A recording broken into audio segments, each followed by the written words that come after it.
Hello, then this is demo video 9 for Hunter Gray video 2. And I have 7 loaded in ROM 1. I have 2 loaded in ROM 2. And I'm going to multiply them. So I'm multiplying ROM 1 by ROM 2. And we can put the values in. So we can go address, this will be address 0 and 1. I'm going to put 1. We want to select the right mode. So we want multiply least significant 4. So that's 2.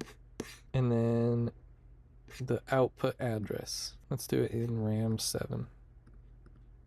And now I can simulate. Let's do 8. And then enable it just for 1. And we get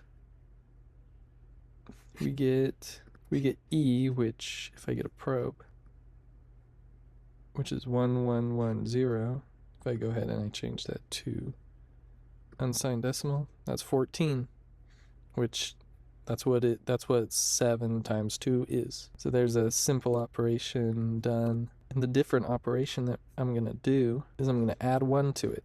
Add 1 to the data in RAM 7. So to do that, I'm going to set ROM 3 to 1. And then I'm going to set address A to all ones, so it'll be RAM 7. The output will be RAM 7. And the B will be 3 for ROM 3, which is 1. I have to change the mode to add. So 1, and now I can zoom in so we can see this while I can enable it. F0, 1. So now it's just counting up. And now if I can change by how much it counts up by doing this. Now it'll count up by 2. I'm going to count up by 3.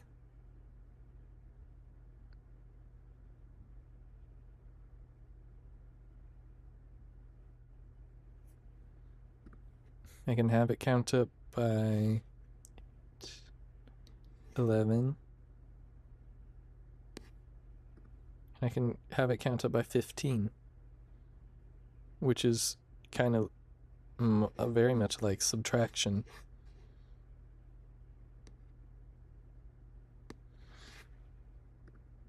We're going to have it count up by 0. Okay.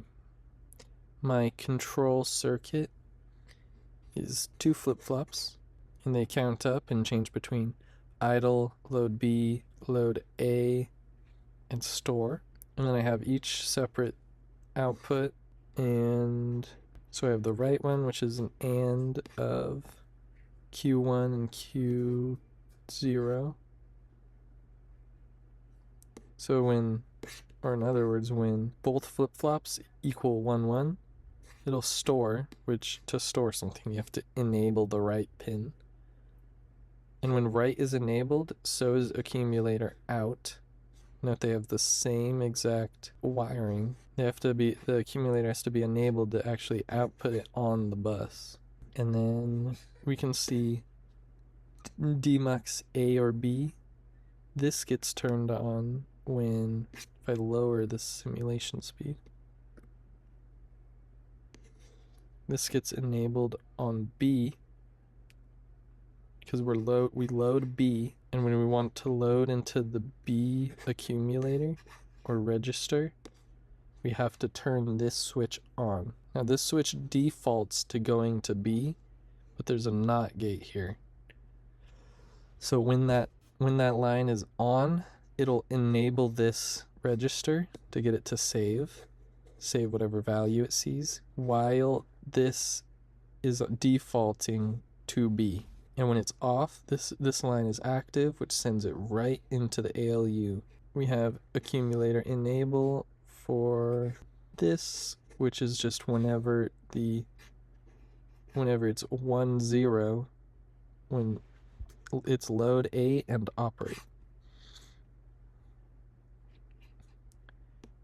So it's pretty simple. Oh, my address selector. It just goes off of Q1, Q0, and it'll just go through each possible combination, and on idle, it'll just ground. No address is selected then. So the selection just goes straight up, doesn't touch anything. Address 1 or B. The B address is when load B is active. Load A is when the A address is loaded. And then store is address 3, and it gets enabled by this buffer. I know that I should be showing K-maps, but I feel this is obvious enough for me that I didn't even need to do them, because it's kind of obvious that when you want to write, you need to store.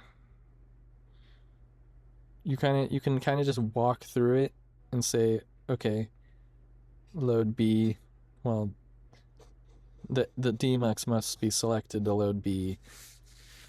And so you can just use and for all of them, except read, because you read for B and A.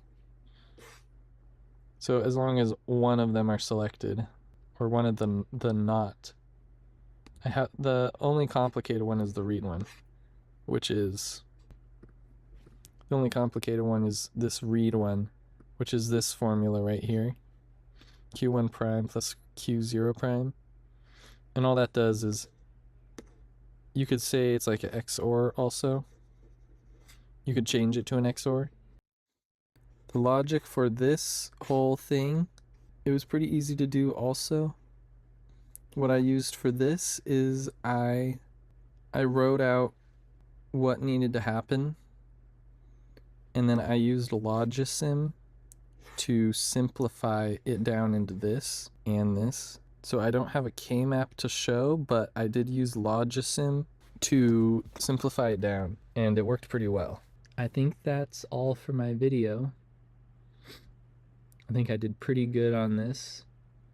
This was pretty fun, and I liked this class a lot. So thanks for watching. Goodbye.